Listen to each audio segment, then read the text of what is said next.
Welcome back to the Midnight Who Show! And tonight I'm going to be reviewing the 2025 animation of the completely missing Doctor Who story, The Savages.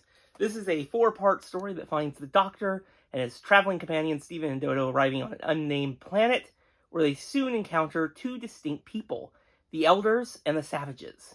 They soon discover the Elders are the evil ones, draining the primitive Savages for their life source to remain young and powerful forever. So before I talk about the story and my thoughts on it, let's talk about the animation. I think they did a pretty good job. I can see some improvement. I will say the movement of the characters is a lot better in this, and it's very much improved over the last animation that they did, like the Underwater Menace. I think they really captured the mannerisms of William Hartnell. But at the same time, I don't think the likeness is there. It's very close, but it's just not quite there. I do think Steven and Dodo, they did a pretty good job. They're very close, but there's something that off about William Hartnell, but they still captured the expressive nature of their Doctor. So they at least got 50-50? I really do like how they designed the Elders city. It's very futuristic and very expansive and very imaginative what they did. I think they did a very good job based on what I've seen from the telesnaps to really bring it a modern sense. But I have to agree with what I've learned from fellow Doctor Who YouTuber Josh Nares, that the outside, where the Savages are, was very lackluster, and I have to agree with that. It's very lackluster in what they did, in terms of the background work, and there's not much difference. It's just this kind of flat, valley, really, with rocks, and that's about it.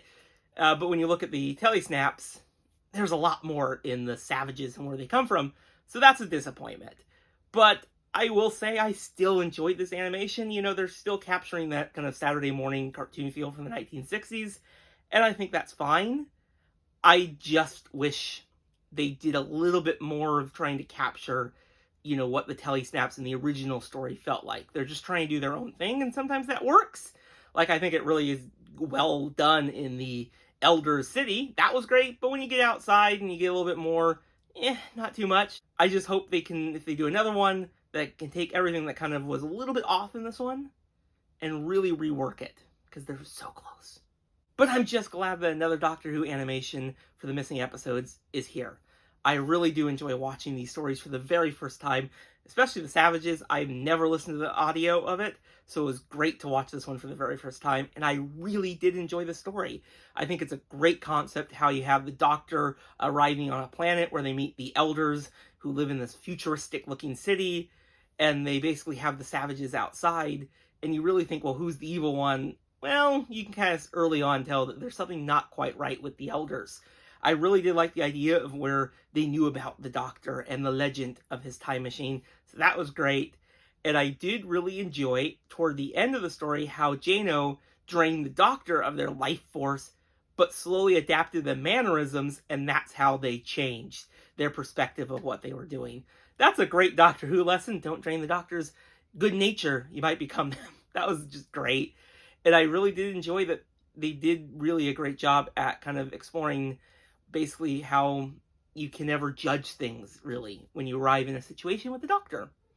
And I did really enjoy how at the end they decided that Steven would be their best leader to unite the Elders and the Savages for a better tomorrow. But this is just a really enjoyable Doctor Who story with some really great concepts, and I did really enjoy watching it, and I'm glad they picked this one to be animated.